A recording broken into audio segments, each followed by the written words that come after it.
आता आपण फोर्थ प्रॉपर्टीकडे जाऊयात.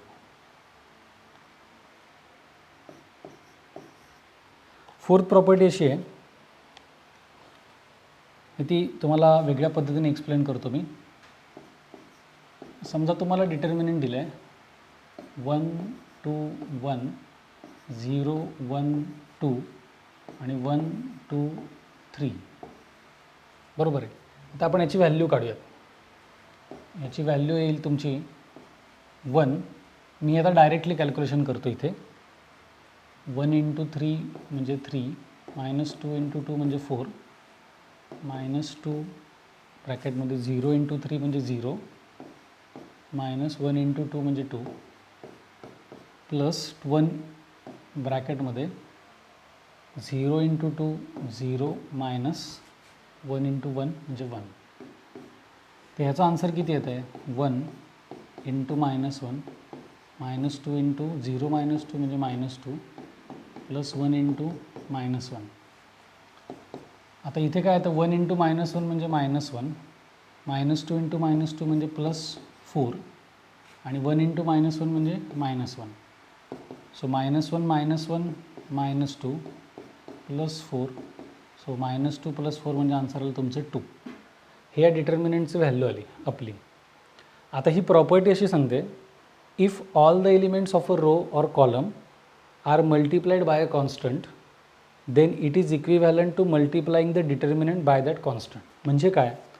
तर डिटर्मिनंटमधल्या कुठल्याही एका रोला किंवा कॉलमला तुम्ही कॉन्स्टंटनी मल्टिप्लाय केलं आणि व्हॅल्यू काढली, तर ती व्हॅल्यू आणि अगोदरची व्हॅल्यू ही त्या मल्टिप्लाइड व्हॅल्यू इतकी होते. म्हणजे कशी होते ते सांगतो. फॉर एक्झाम्पल, आता हे डीचा आन्सर आला आपले 2. मी तुम्हाला इथे स्पेसिफिक लिहून ठेवतो.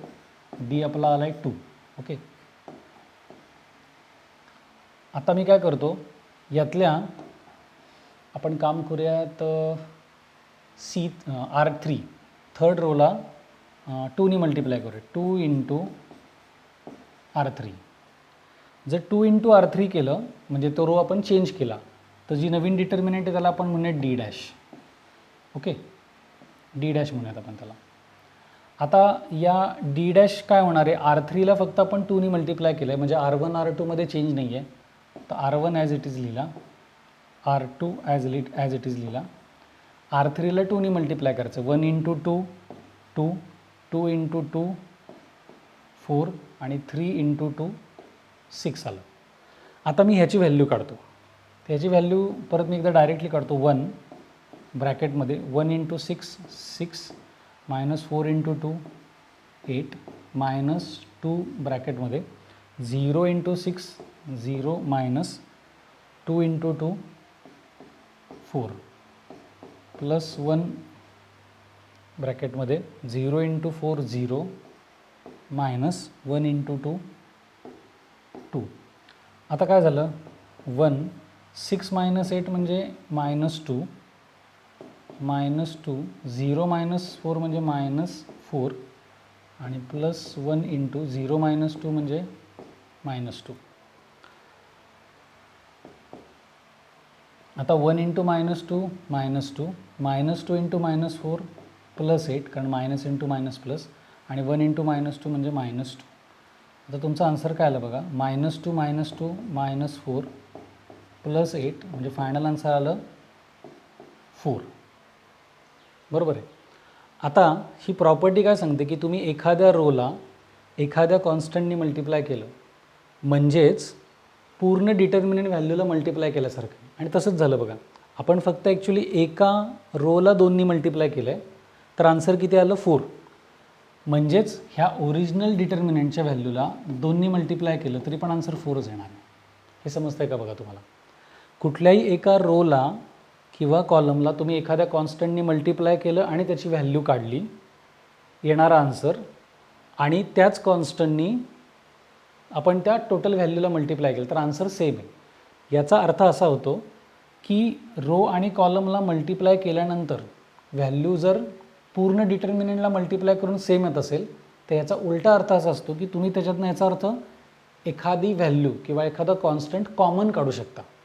एखादी व्हॅल्यू किंवा एखादं हे जे आहे फिगर आहे ते आपण त्यातनं काय करू शकतो? कॉन्स्टंट काढू शकतो. हे कसं करायचं, कॉन्स्टंट कसं काढायचं, हे जेव्हा आपण ॲक्च्युअली ह्याच्या बेसवर प्रॉब्लेम करणार ना तेव्हा बघूयात. फक्त ही प्रॉपर्टी लक्षात ठेवा की रो किंवा कॉलमला जर कॉन्स्टंटनी मल्टिप्लाय केलं तर याचाच अर्थ पूर्ण डिटर्मिनंटला मल्टिप्लाय केल्यासारखं आहे. म्हणजे ते तुम्हाला मी अजून डिटेल दाखवतो कसं, की आत्ता आपली डी डॅशची व्हॅल्यू आली 4 आणि डीची व्हॅल्यू किती होती 2. म्हणजेच मी असं म्हणू शकतो ना की D dash is equal to D into 2, पूर्ण डिटर्मिनंटला मल्टिप्लाय केल्यासारखं झालं. ही झाली आपली चौथी प्रॉपर्टी. आता आपण पाचवी प्रॉपर्टी बघणार आहे.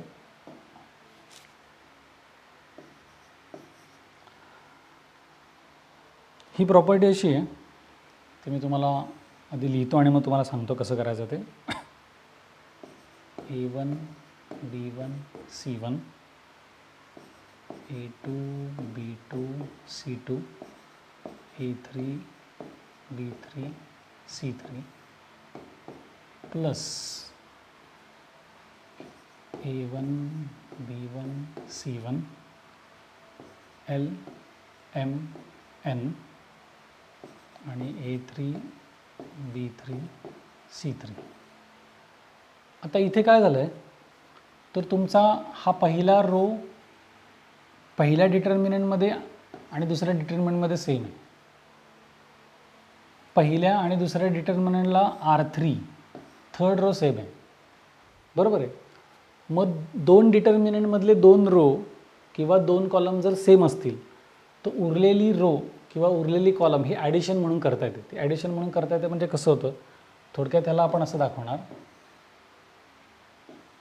जे सेम आहेत आयडेंटिकल आहे ते ॲज इट इज राहणार.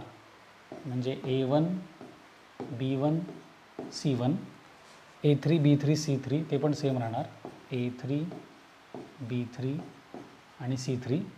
आणि सेकंड रोमध्ये वेगवेगळे एलिमेंट्स आहेत पण त्यांची आपण ॲडिशन म्हणून दाखवू शकतो. म्हणजे ते काय होणार आहे, A2 plus L B2 plus M आणि C2 प्लस N. म्हणजे A2 plus L B2 plus M आणि C2 प्लस N अशा पद्धतीने करता येतं. हे कधी शक्य आहे, जेव्हा दोन डिटर्मिनंटमधले दोन रो किंवा दोन कॉलम जर आयडेंटिकल असेल तरच आपण त्या पद्धतीने ते दाखवू शकतो. ही प्रॉपर्टी पण आपण पुढे यूज करणार आहे. नंतर सहावी प्रॉपर्टी जी आहे ती आपण बघूया.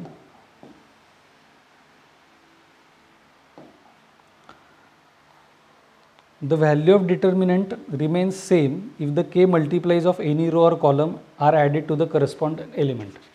आता हा मुद्दा कसा आहे की हे करण्याकरता बेसिक फंक्शन्स कोणते अलाउड आहेत ते सांगतो मी. रो आणि कॉलमच्या बाबतीत तुम्ही एखाद्या रोमध्ये दुसरा रो ॲड करू शकता किंवा सबट्रॅक्ट करू शकता, असं अलाउड आहे. सेम तुम्हाला कॉलमला पण अलाउड आहे.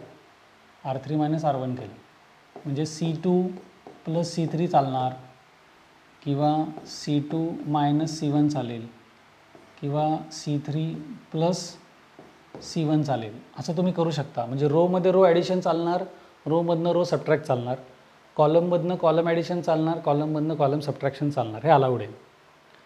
तसंच तुम्ही एखाद्या रोला एखाद्या कॉन्स्टंटनी मल्टिप्लाय केलं आणि तो दुसऱ्या रोमध्ये ॲड किंवा सबट्रॅक्ट केलं तरी पण चालतं. म्हणजे कसं आहे की सपोज मी केलं 2 टाइम्स R1 प्लस R3 चालणार, अलाउड आहे. किंवा मी केलं R3 मायनस 3 टाइम्स R1 म्हणजे R1ला 3नी मल्टिप्लाय केलं आणि R3मधनं ते सबट्रॅक्ट केलं, असं पण चालणार. कॉलमला पण चालणार, 2 टाइम्स C1 प्लस C2 चालेल किंवा C3 मायनस 5 टाइम्स C2 चालेल. येतं लक्षामध्ये काय अलाउड आहे, तर रोमध्ये रो ॲड करता येईल, रोमधनं रो सबट्रॅक्ट करता येईल, कॉलममधून कॉलम ॲड करता येईल, कॉलममध्ये कॉलम सबट्रॅक्ट करता येईल.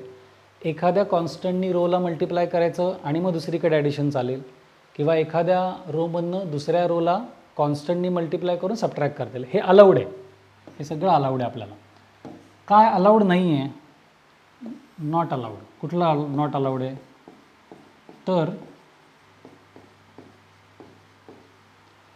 Row into row not allowed, किंवा column into column not allowed, row divided by row not allowed, column divided by column not allowed. म्हणजे रोजचं डिव्हिजन किंवा प्रोडक्ट किंवा कॉलमचं डिव्हिजन किंवा प्रोडक्ट हे तुम्हाला अलाउड नाही आहे. तुम्ही कॉन्स्टंटनी मल्टिप्लाय करू शकता, जे आपण अगोदरच्या प्रॉपर्टीमध्ये बघितलं, पण असं अलाउड नाही आहे. मग आता 6वी प्रॉपर्टी बघताना हे मी आधी तुम्हाला का सांगितलं, कारण प्रॉपर्टी ह्याच्यावर बेस्ड आहे. ती प्रॉपर्टी काय आहे ते आता आपण बघूया.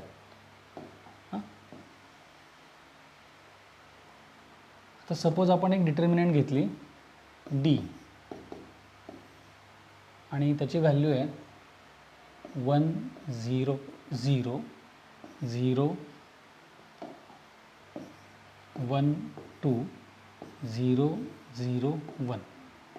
मी एकदम थोड्या सिम्पल व्हॅल्यूज घेतल्यात कॅल्क्युलेशनसाठी. आता ह्याची आपण व्हॅल्यू काढूया. मी व्हॅल्यू डायरेक्टली काढतो. 1 into bracket, first row first column skip केला तर 1 2 0 1 राहतं. ह्याची determinant 1 into 1 1 minus 0 into 2 0 minus 0 into ही second first row second column आहे, तर 0 2 0 1 0 इंटू 1 0 मायनस 0 इंटू 2 0 प्लस 0 ब्रॅकेटमध्ये first row third column skip केला तर 0 1 0 0 राहिलं. So 0 into 0 0 minus 0 into 1 0. आता ह्याचं फायनल आन्सर काय आलं बघा, 1 1 minus 0 1 0 into anything 0 0 into anything 0. So final answer आपलं आलं 1 इंटू 1 1. हे याचा आन्सर आला. आता प्रॉपर्टी काय सांगते की तुम्ही एखाद्या रोला एखाद्या कॉन्स्टंटनी मल्टिप्लाय केलं की आणि ते दुसऱ्या रोमध्ये ॲड केलं किंवा सबट्रॅक्ट केलं, किंवा एखाद्या कॉलमला एखाद्या कॉन्स्टंटनी मल्टिप्लाय केलं आणि दुसऱ्या कॉलममध्ये ॲड किंवा लेस केलं तर व्हॅल्यू सेम राहते. किंवा नुसतं रोमध्ये रो ॲड केला सबट्रॅक्ट केला, नुसत्या कॉलममध्ये कॉलम ॲड केला सबट्रॅक्ट केला तर व्हॅल्यू सेम राहते. तर आपण तसं करून बघूया. मी आता काय करतो, R1 मधून काय करतो, R2 सबट्रॅक्ट करतो, R1 मायनस R2. तर याच्यामध्ये एक महत्त्वाचा मुद्दा आहे की जेव्हा तुम्ही हे ऑपरेशन करता रो किंवा कॉलमचं, तर पहिला जो असतो ना त्याच्यामध्ये चेंज होतो. म्हणजे जेव्हा मी R1 मायनस R2 म्हणतो तर चेंज होतो R1मध्ये. जेव्हा मी म्हणणार C1 मायनस C3 चेंज होणार C1मध्ये. जेव्हा मी लिहिणार C3 प्लस C2 तेव्हा चेंज होणार C3मध्ये. असं तो चेंज होत जाणार. ओके. मग आता R1 मायनस R2 मला करायचं आहे. ही जी डिटर्मिनंट येईल R1 मायनस R2 ते मी पुढे लिहितो. चेंज कशात होणार आहे तर R1मध्ये. आता R1मध्ये चेंज होणार आहे तर R2 आणि R3मध्ये चेंज नाही, तर ॲज इट इज लिहितो. हा आहे 0 2 आणि तुमचा R3 पण ॲज इट इज 0 0 0 1 हे आलं तुमचं. ओके. R1मधून R2 मायनस करायचं आहे. ह्याचा अर्थ R1मधल्या प्रत्येक एलिमेंटमधून R2मधला प्रत्येक एलिमेंट सबट्रॅक्ट करायचा. ह्याला अर्थ काय, तर R1मधल्या प्रत्येक एलिमेंटमधनं R2मधला प्रत्येक एलिमेंट सबट्रॅक्ट करायचा आपल्याला. म्हणजे 1 मायनस 0 1 0 मायनस 1 मायनस 1 आणि 0 मायनस 2 मायनस 2. हे लक्षात येतं आहे का बघा. आपण ऑपरेशन काय केलं, R1 मायनस R2. त्यामुळे R1मधले सगळे एलिमेंट्स चेंज झाले. R1मधल्या ईच अँड एव्हरी एलिमेंटमधनं R2मधला ईच अँड एव्हरी एलिमेंट आपण काय केला, सबट्रॅक्ट केलं. आता आपण ह्याचं व्हॅल्यू काढूया. तो 1 as it is, first row first column skip केला, फर्स्ट रो फर्स्ट कॉलम, तर राहिलं काय 1 2 0 1 1 into 1 1 minus 0 into 2 0. Minus sign दुसऱ्या ह्याला असते ती कंपल्सरी लिहिली. आणि हा एलिमेंट आहे -1 ब्रॅकेटमध्ये. हा एलिमेंट आहे first row second column, first row second column skip केलं तर आता 0 2 0 1 0 इंटू 1 0 मायनस 0 इंटू 2 0 प्लस पुढच्या याला प्लस साईन कंपल्सरी आणि हा आहे -2.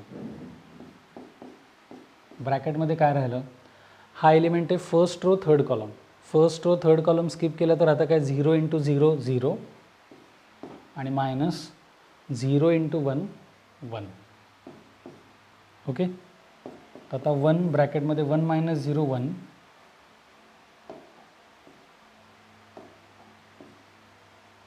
Minus into minus plus 1 ब्रॅकेटमध्ये 0 minus 0 0 minus 2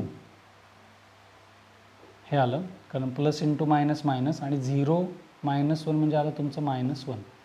आता हे कॅल्क्युलेशन बघा, 1 इंटू 1 1 प्लस 1 इंटू 0 0 आणि मायनस 2 इंटू मायनस 1 म्हणजे ॲक्च्युली हे झाले प्लस 2. एकच मिनिट, प्लस 2. आपला आन्सर येतो 3 आणि आन्सर यायला पाहिजे आपलं 1, म्हणजे आपलं कॅल्क्युलेशन काहीतरी चुकलं आहे. एकच मिनटात आपण चेक करूयात. R1 minus R2 1 minus 1 minus 2 0 1 2 0 0 1 1 घेतलं, 1 into 1 0 into 2 0 minus minus 1 0 into 1 0 into 2 plus minus 2 0 minus, हां इथे चुकलं आहे. मायनस 2 जेव्हा घेतले तर फर्स्ट रो थर्ड कॉलम जर आहे, first row third column 0 into 0 0 आणि 0 इंटू 1 0, इथे पण 0 झाला. तर हे मायनस 2 इंटू 0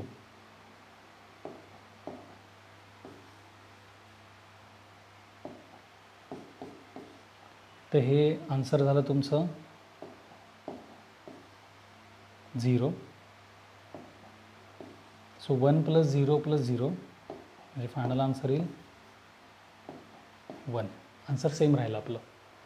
म्हणजे आपण रोमध्ये ॲडिशन किंवा सबट्रॅक्शन केल्यानंतर पण आन्सर काय राहिलं, सेम राहिलं.